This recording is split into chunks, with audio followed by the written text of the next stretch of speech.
morning po, Mr. Chair.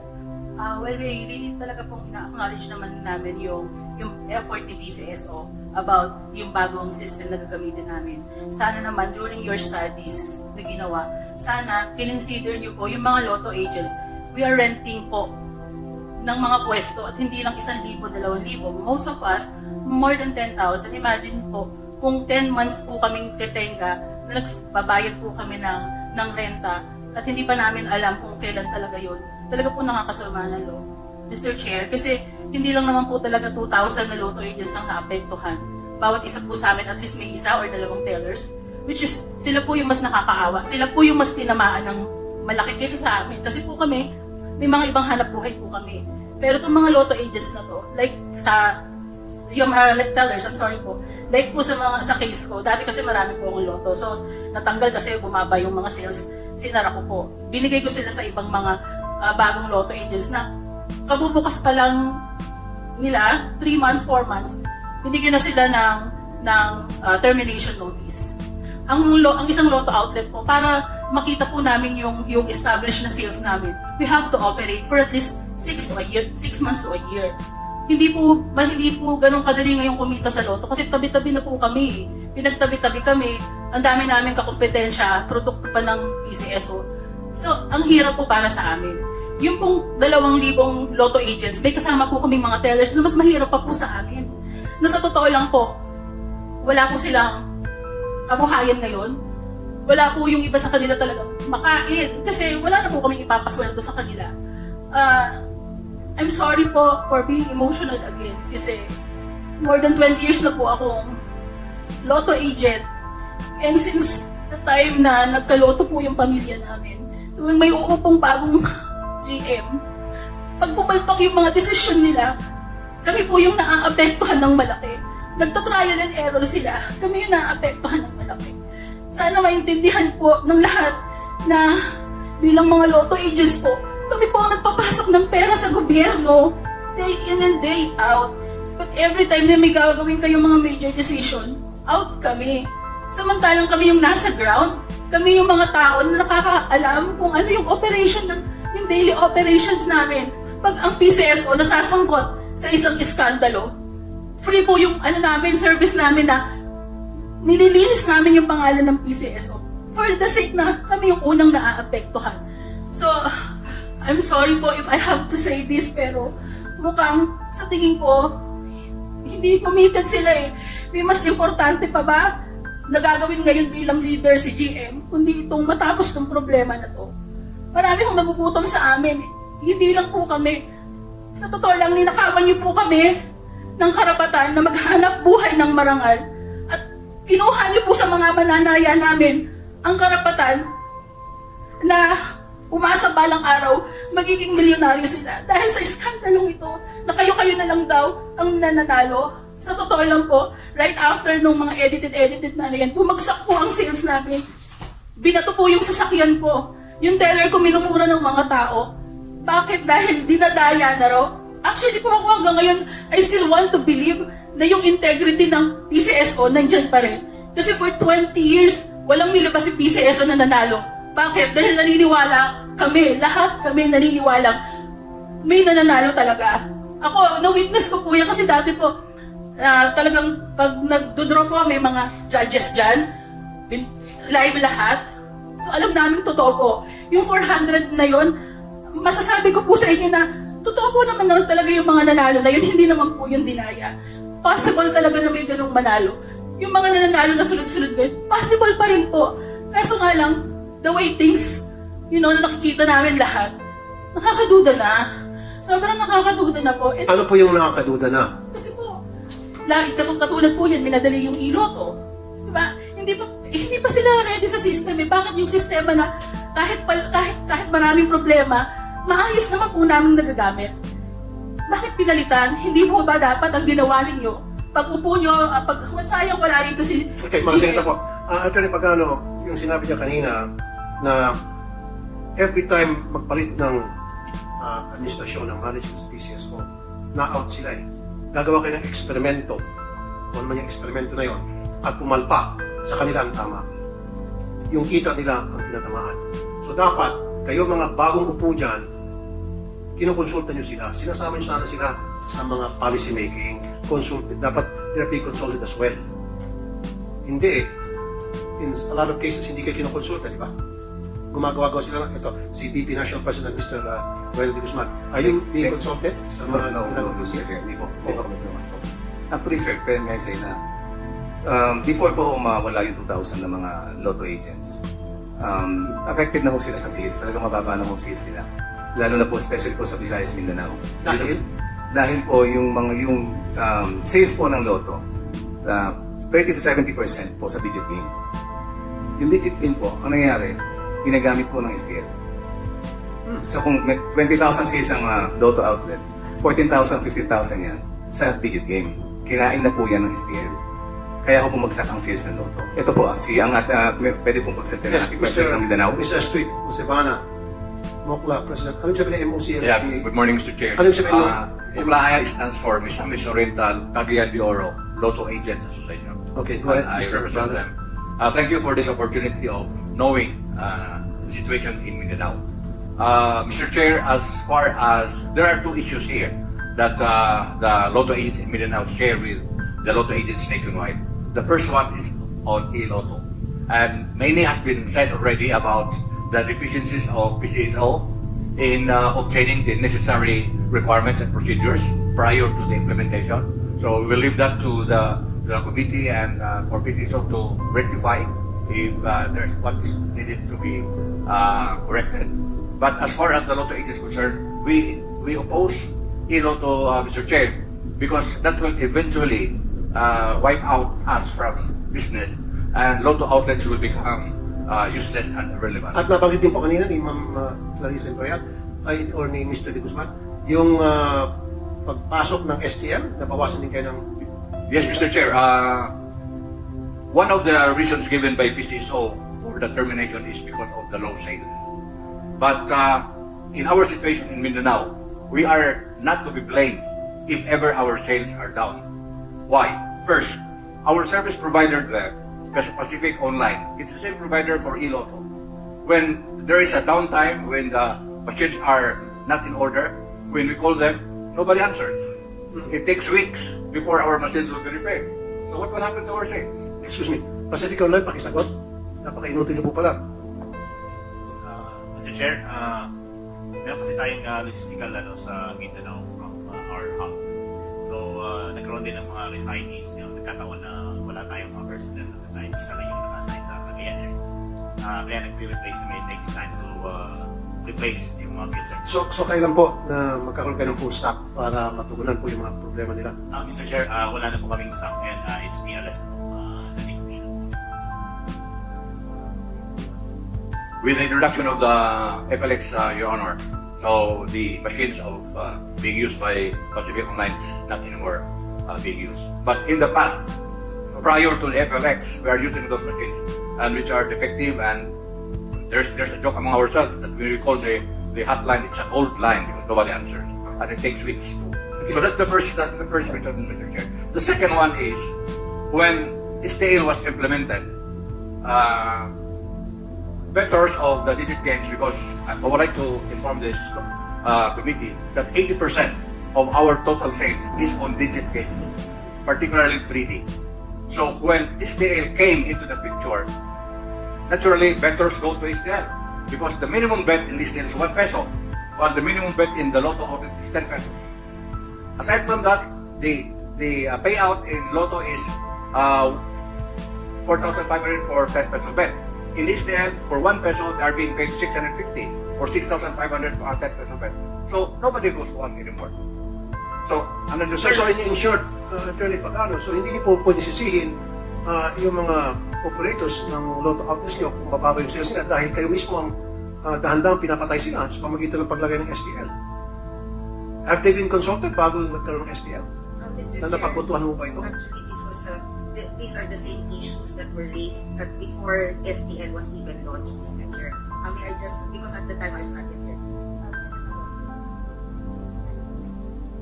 Okay, I know it was before your turn. I understand that. But actually, Mr. Chair, all those sentiments regarding STL were already raised during the STL. Anyway, so sorry ma'am.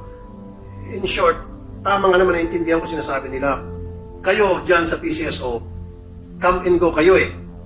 Di ba? Sila nandyan na eh. For so many years, dekada na, yun ang hanap buhay nila eh. Kayo, darating kayo dyan, masisiga-sigaan, gagawa ng experimental na mga polisiya, tinatamaan sila dahil at hindi sila kinukonsulta. Dapat magkaroon lang kayo pag-aalam na konsultahin sila dahil sila nga ang nagpapayaman sa PCSO. Sila yung nagde-deliver ng pera sa PCSO. Sila yung mga kalabaw ng PCSO. And yet, pagdating ng oras, hindi sila kinukonsulta. Ang masakla pa, sila pa ay pinaparusahan kapag low ang sales at napapasara. God damn. At kagagawa niyo kung ba't bumabang sales nila dahil naglagay kayo panibagong sugal. Pag may panibagong sugal, panibagong kita.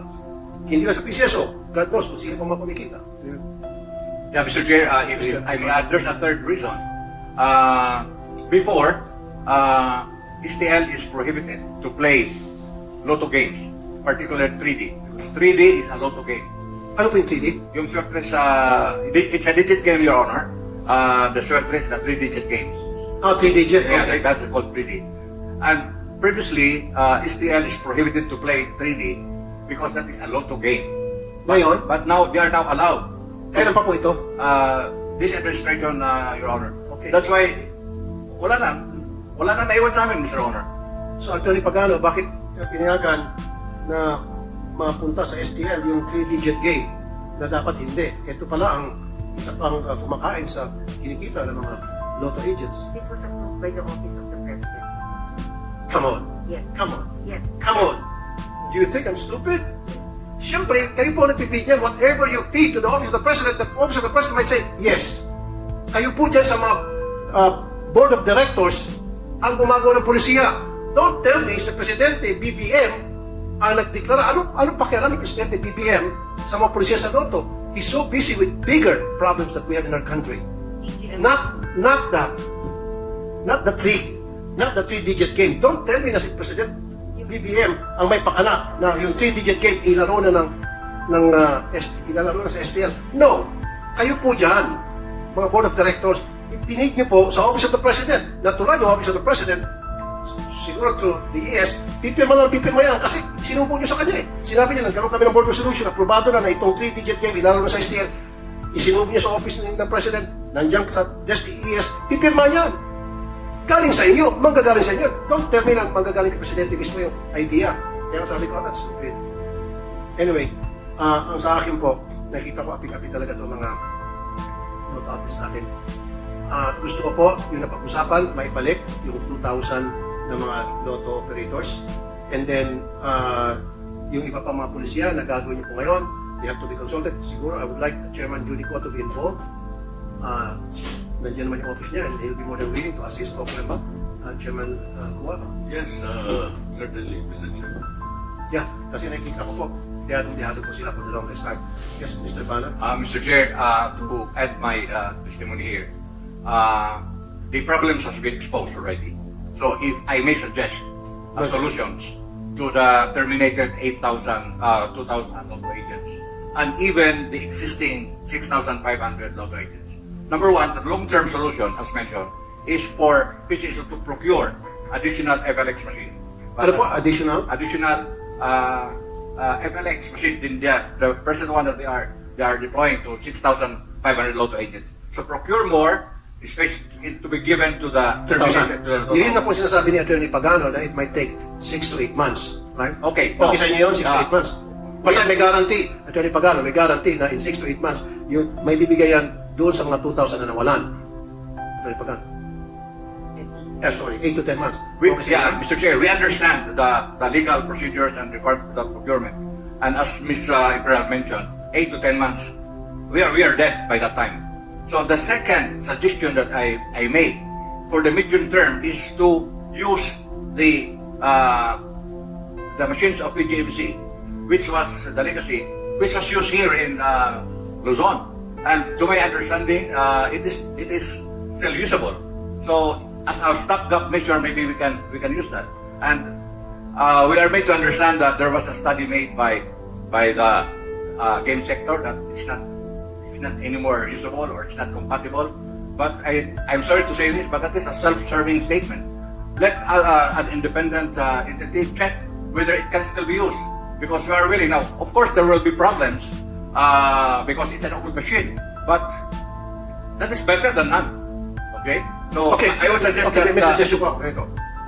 Habang hinihintay po yung 8 to 10 months na FLX machines, bakit hindi po muna natin paggamitin sila nitong legacy fixed terminal? Earlier, that is Na para, kasi naintindihan ko po siya sabi ni Miss Imperial, 10,000 ang renta bawat buwan. Kung wala, tenga lang sila at wala silang kinikita, 10,000 times 8, that's 80,000. That is not ours, Mr. Chair, and that was under a lease agreement, yung lease agreement which has already expired. Mr. Chair. Itong legacy. Yes po. Those terminals are not ours. The lease agreement over those terminals has already expired last year, Mr. Chair. So wala nang gumagamit nito. Wala na po. And it's owned by PGMC. I have not even talked to PGMC if they still have those terminals. Okay, Mr. Bala? Yeah, it was mentioned in the previous hearing that our president, Mr. Pierre, had approached the office of the OGCC. And the OGCC is willing to extend the ELA, the Equipment Lease Agreement, in Oh, order you're for correct. those machines. So willing. It's just waiting for the request from PCSO so that OGCC can give its opinion. Nandito ba yung OGCC? Very good. Attorney Katrina Reyes, ma'am. Totoo ba? Your Honor, I was not privy to that meeting. So But can you I would check? have to check, yes. Can you make a phone call now? Yes, Your Honor. Ngayon na? Yes, Your Honor. Okay. So, kung merong ganon na, ano sabi niyo ulit? Instructions from OGCC na extend yung lease para ma-accommodate po yung sitwasyon ninyo? Ma'am Evelyn can... No, gusto nga, ganon? Yes, Mr. Chairman. Okay, kung merong ganong, They're willing to extend sana until January, until such time na maka-order sila ng bagong machine. But the January thing this is- year. Opo, oh pero yeah. nag-lapse na. Nag-lapse na po. Pero hindi po sila kasi nag-apela eh. They were only asking kung pwede sila mag-appeal. I mean, from the general manager to appeal. I mean, Sir Arnel Casas, AGM Okay, Casas knows tapos na that. po yun eh. Okay. Water under the bridge. Pag-usapan po natin ngayon. Yeah. So, pwede ba ulit mag-issue ang OGCC? Hindi na pwede, too late na. Well, if Ng PCSO extension would fees. ask, siguro po. If PCSO? PCSO would appeal, I would Just ask. to accommodate the Mr. 2,000. Chair, I will just have to answer Outlet this agents. regarding legal requirements. An expired contract can no longer be extended. As I mentioned, that is an expired contract.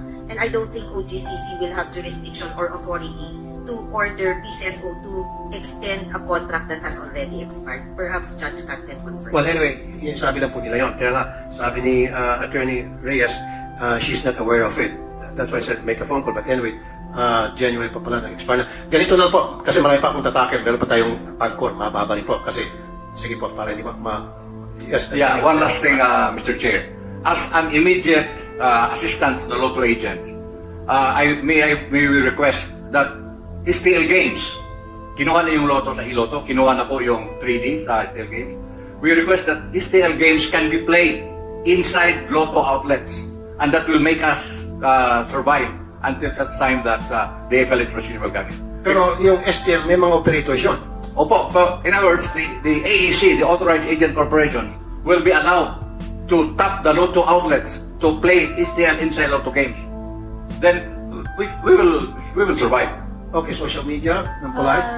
Mr. Chair, yung request po namin na yung STL, sana sa amin na lang, kasi may mga pwesto po kami. Actually po, nagka-STL po ako dati sa loob ng loto ko. Kasi may tumabing STL sa loto ko. Sabi ko, ipasok niyo sa akin. Ang problema sa STL kasi minsan illegal, minsan legal. Hindi namin alam kung alin ang... O yan, kasi karamihan sa mga STL, mayari, mga gambling lord din eh. O kaya po, ang pakiusap lang po namin, yung immediate na makakatulong po sa aming mga lotto agents is yung STL, ipasok na lang po sa I don't know the legal technical Yun lang kasi po ang- STL may mga kontrata na yan. At Anthony Pagano, possible ba yung request nila na pwedeng magtaya ng STL doon sa mga machines nila? Yun nga po yun eh. Actually, Mr. Chair, the STL has a separate IRR which has already been in place since the time it started in 2017. Iba rin po ang draw court ng STL, kaya I'm not really familiar with the procedure that they are proposing because STL has its own draw court and it is required that they are 200 meters away from the Lotto outlet. So yung pag nagpapataya ho sila ng STL doon, illegal nga ho yun eh, bawal ho yun. Ganito na po, sorry kasi meron po tayong pagkor. Okay. I need to tap Chairman Juni Kua na dito po sa mga hinaing nila na hindi pa natatapos ngayon. Continuous investigation gagawin natin, which will help. na kayo po magtutulay sa PCSO, sa GM's office at kung ano pang departamento sa PCSO to help them out, Chairman Kua, because I believe in your credibility. I really do. Thank you, Mr. Chairman. If tasked by Your Honor, I certainly will be more than willing to try to find solutions to this problem. Kasi nandiyan ka na, insider ka na eh. Dahil ang nangyari, pag sila daw ay nakipag-communicate sa PCSO, pinaikot-ikot sila at umabot ng napakatagal na panahon bago sila sinasagot. Whereas kung kayo po maging tulay, alam ko mabilis kayo umaksyon, agad-agad may parating sa kanila yung problema ng grupo. Yeah. Okay lang sa akin, Mr. Chairman. Okay. So, sorry po talaga kasi kung lahat po kayo abutin tayo another 5 hours dito kasi 1 hour, upos tayo. Sorry ha. We really need to wrap this up kasi meron pa akong dalawang issue sa inyo and then meron pa tayong pag-core. Ayoko naman abutin tayo hanggang gabi sa issue natin dito. So, sige, 2 more. Go ahead po. Mr. Chair, last year po nag-approach na po kami kay Chairman Kua regarding po dun sa ginagamit ng STL yung result namin. Tapos nagulat kami, in-approve ng PCSO na gamitin yung result ng 3D. I'm sorry. Lumapit kay Chairman Kua. Opo, nagreklamo ko yung mga lotto agents na ginagamit ng STL yung result ng 3D, especially sa Visayas Mindanao and 2D sa Luzon. So walang nagawa si Chairman? Hindi ko po alam. Chairman? Sorry, Mr. Chairman. I recall that this problem was relayed and brought to my attention. And of course, this matter are decisions to be made by the board. And I recall that when this matter was brought to the board, I expressed a different opinion. Okay. So you expressed a different opinion, but was that communicated to them para malaman nila na gusto mong mangyari yung request nila, kaya lang na-outvoted ka because you're only one. You're a member of the board also, right? Yes. I'm the chairman. I also vote. Kaya nga, isang But, boto. Pero dapat na-communicate po sa kanila. That was correct. When the board decided, it was of course executed by the management, and it was relayed to them. Kasi po isang boto lang po siya. So, it doesn't mean na lumapit kayo sa kanya, wala siyang ginawa. Meron siyang ginawa, kaya lang. Actually, sabi po ni Chairman, copy naman po siya sa amin regarding ayaw niya kung ginagamit ng STL yung result ng 3D. Kaya ito lang po, Mr. Chairman, pag meron po sila mga hinahing and then pumunta sila sa iyo, and then kung sa tingin niyo po, pinaikot-ikot kayo, pwede ba kayo pumunta sa amin, i-hearing natin para ma-expose in the name of transparency, malaman natin Pwede. kung umaksyon ba o hindi ang PCSO. Pwede po. Okay, gano'n naman po. If that At least is meron kayong tulay si Chairman, and I If really trust his credibility. I know, Chairman Kua, this gentleman has been a public servant for so many years, and impeccable po ang kanyang credibility. So, nakita niyo naman po yung hindi niya natuguran yung sumbong dahil isa lang siya sa board, pinapubutuan ko yan. Okay? Thank you po. Thank you, Mr. Chair. Thank you.